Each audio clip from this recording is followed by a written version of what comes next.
What's up, guys? This is Dan for BladeReviews.com, and today I'm taking a look at the DPX Hest 2.0. Some quick background information. DPX stands for Dangerous Places Extreme. Hest stands for Hostile Environment Survival Tool. And the knife is actually designed by Robert Young Pelton, who is an acclaimed journalist known for traveling into some very dangerous areas and getting some very interesting stories.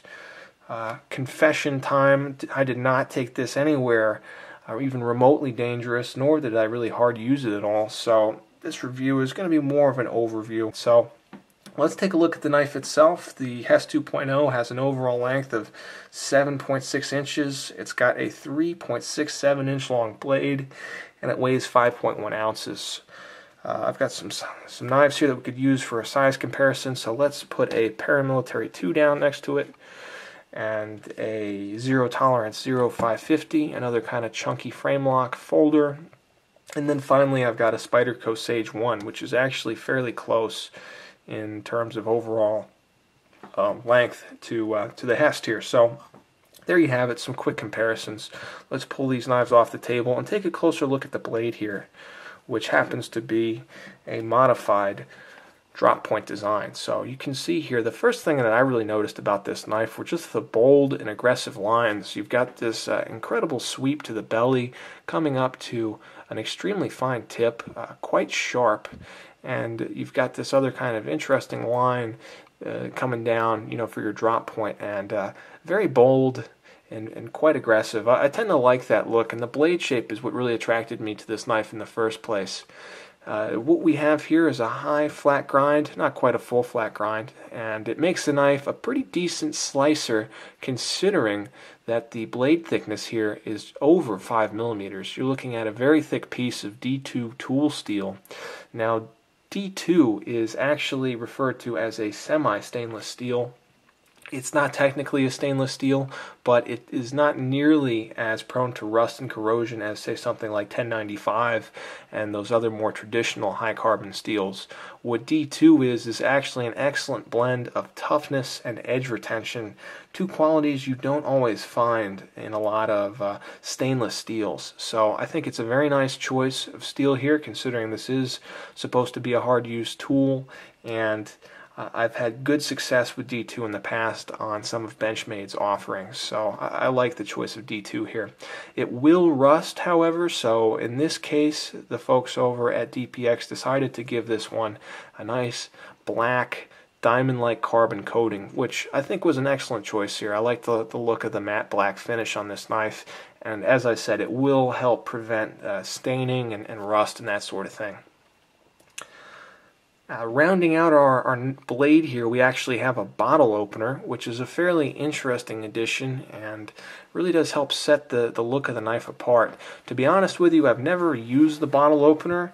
I typically carry a bottle opener on my keychain, and I don't have my keys on me, but it was like $5 or something, and I'd rather use that than use my $175 pocket knife. But I guess if I were in a situation where I left my keys in the other room and needed to open up a bottle of beer or something, or let's be real, maybe it was a much more serious consideration, perhaps this knife would be able to save the day for me.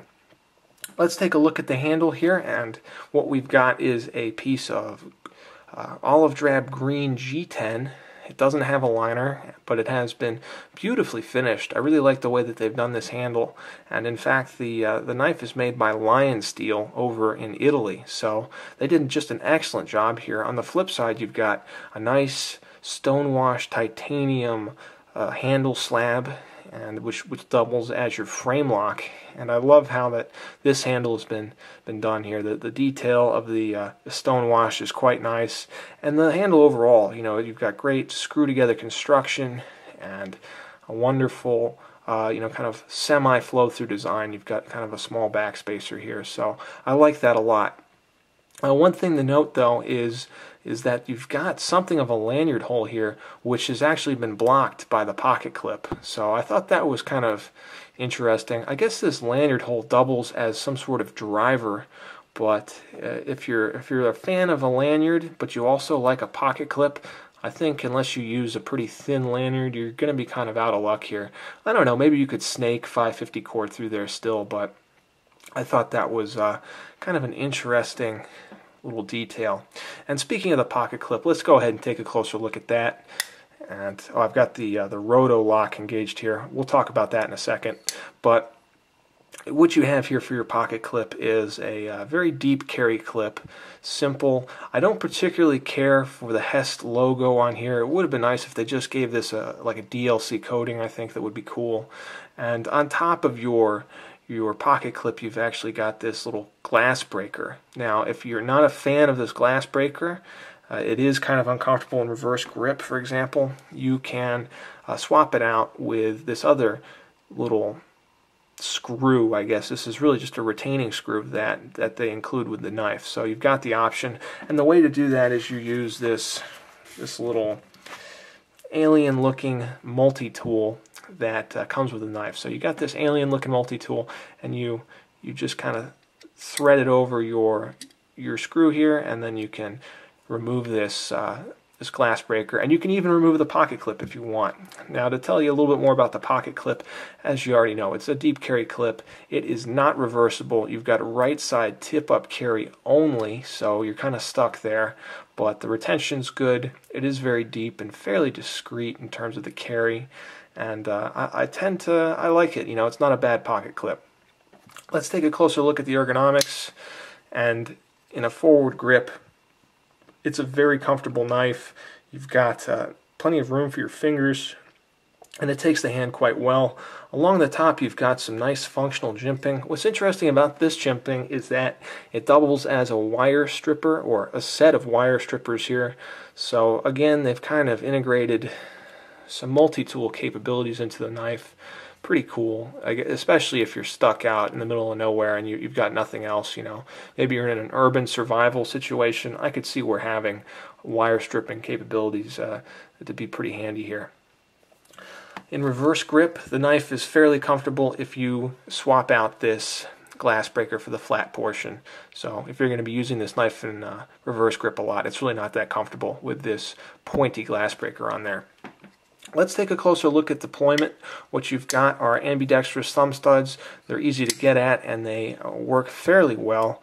The choice of washers in here wasn't the best. They've got Teflon and some sort of mystery steel, I think.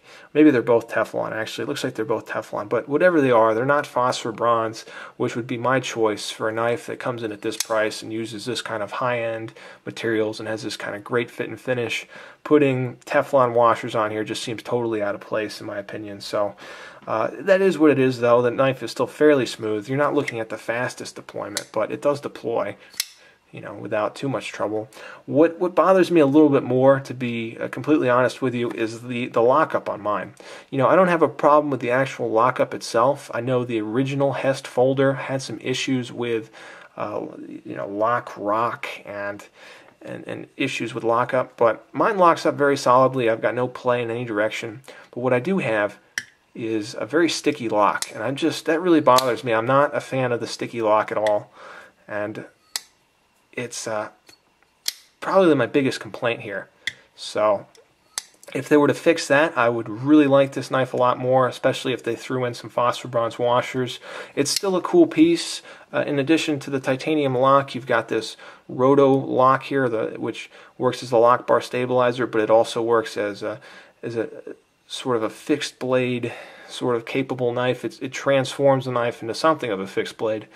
And so I like that. It's got some nice details. It has been beautifully finished. I do like the choice of materials. The design is a little radical.